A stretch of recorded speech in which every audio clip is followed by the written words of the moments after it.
Yeah. And so how would you explain the types of skills that you're sharing with students that they actually do need to be able to manage themselves when they go into university? And how are you supporting parents to understand their role in supporting them at home as well? Yeah, I think with the students, I mean, like my team spends a lot of time talking with them about, well, what do you know? What do you know that you don't know? And what do you not know that you don't know? Like sometimes, you talk to your young person and you're like, okay, how can you help? What do you think you need help in? They're like, I don't really know.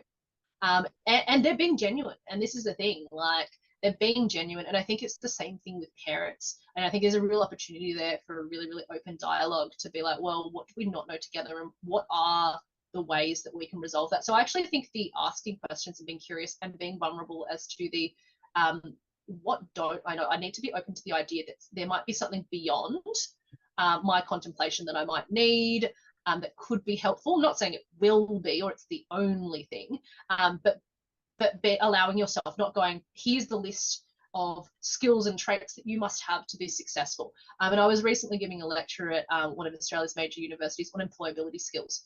And I was saying that it's not a checklist that we're really looking for. We're looking for different things like resilience. We're looking for things like the ability to stand up for your ideas, not just your moral and your social compass, but also are you confident enough in your ability, in your knowledge to actually recommend this path? And I think that's what a lot of employers are looking for as well. But I think, yeah, in terms of the skills, there's obviously your time management, the ability to regulate yourself, all of those kind of things. But I think if I was to look at a thread, it's the ability for a person to go, that's what I want, and I've got the skill and equipping to get myself there. I don't yet have all of that. If I don't know the answer, I know someone who does. If I can't do that yet, I know how to get there. I think that's the missing gap rather than a prescribed list, a prescriptive text list, almost like the HSC English text list of this is what you should do. And that's going to give you a good English foundation. I think it should be these are the types of skills that will get you whatever you need when you get to that point.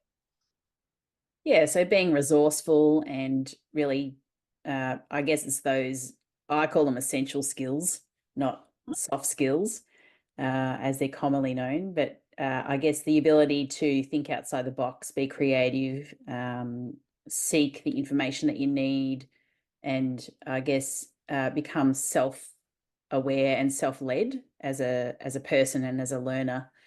So, in terms of the ways that parents can support their kids, Mm. say, for example, if they've got a child in year